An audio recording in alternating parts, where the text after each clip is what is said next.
আষাঢ় মাসের শেষ দিক।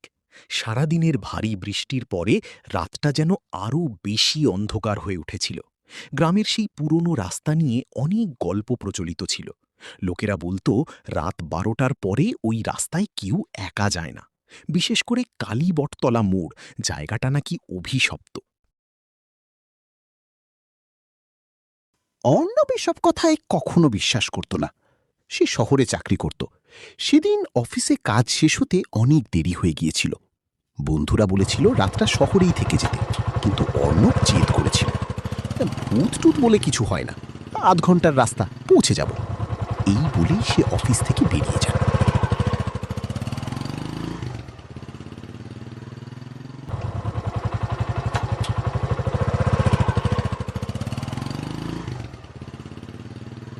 রাত তখন 12:30। বৃষ্টি থেমেছে, কিন্তু বাতাসে কেমন কাঁচা মাটির গন্ধ। চারদিকে ঘন কুয়াশা, বাইকের হেডলাইট ছাড়া আর কোনো আলো নেই। রাস্তার পাশে বড় বড় গাছগুলো অদ্ভুত ছায়া ফেলছিল। মনে হচ্ছিল কেউ যেন দাঁড়িয়ে তাকিয়ে আছে। অর্ণব গান গুনগুন করতে করতে বাইক চালাচ্ছিল। হঠাৎ সামনে রাস্তার ধারে একটা সাদা অবয়ব দেখতে পেল। একজন মহিলা, সাদা শাড়ি পরা, ভিজে চুল মুখের উপর ঝুলে আছে, মাথা নিচু করে দাঁড়িয়ে। অর্ণবের বুকের ভেতরটা ধক করে উঠল। এত রাতে এই নির্জন রাস্তায় একজন মহিলা! সে বাইক ধীরে থামালো। আপনি ঠিক আছেন? ফ্যাকাশে মুখ, চোখের নিচে কালো দাগ, কিন্তু অদ্ভুত সুন্দর দেখতে। মৃদু গলায় বলল, আমাকে একটু সামনে নামিয়ে দেবেন? অনেকক্ষণ ধরে দাঁড়িয়ে আছি, কেউ থামছে না। অর্ণব একটু ইতস্তত করল।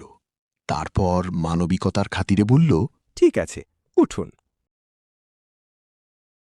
মহিলা ধীরে বাইকের পেছনে বসল। বাইক আবার চলতে শুরু করল।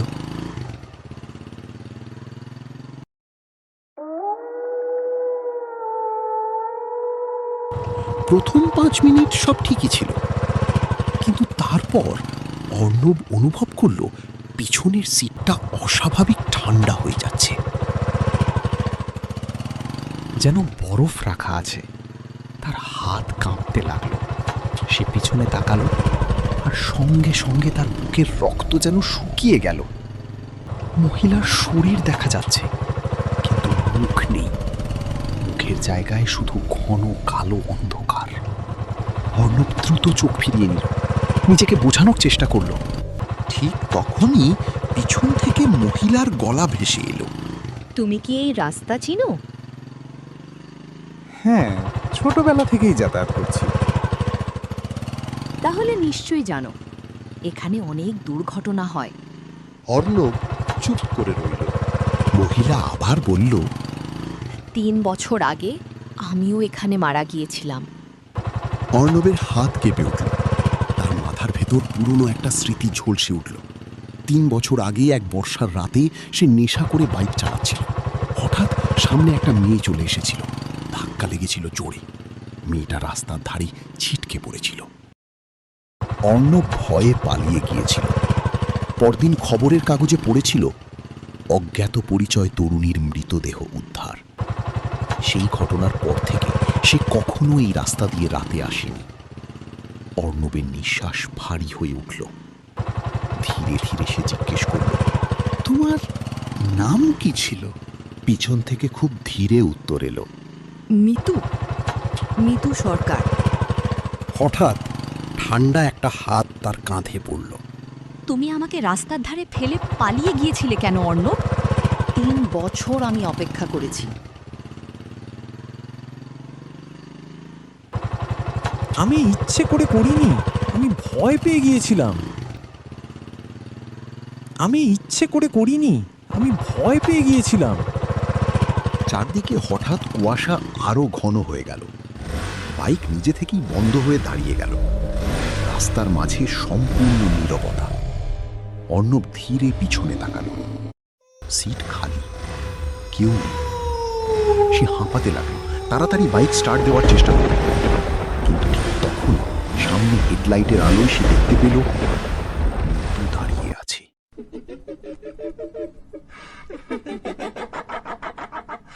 এইবার তার মুখ পরিষ্কার দেখা যাচ্ছে, ফ্যাকাশে সাদা মুখ, চোখ দুটো সম্পূর্ণ সাদা, ঠোঁট ছিঁড়ে ভয়ঙ্কর হাসি, তার গলাটা অস্বাভাবিকভাবে বাঁকা। মিতু ধীরে ধীরে অর্ণবের দিকে এগোতে লাগলো। আমাকে ক্ষমা করে দাও। ক্ষমা ক্ষমা করব আমি তোমাকে?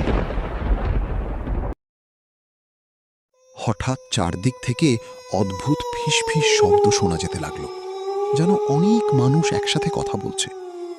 অর্ণব দেখল রাস্তার দুপাশে অন্ধকারের মধ্যে আরো কিছু অবয়ব দাঁড়িয়ে আছে, রক্তাক্ত মুখ, ভাঙা শরীর, যেন এই রাস্তায় মারা যাওয়া সব মানুষ ফিরে এসেছে। মিতু ধীরে হাত তুলল, তার ঠান্ডা আঙুল অর্ণবের কপালে ছুঁতেই অর্ণবের চোখের সামনে সব অন্ধকার হয়ে গেল।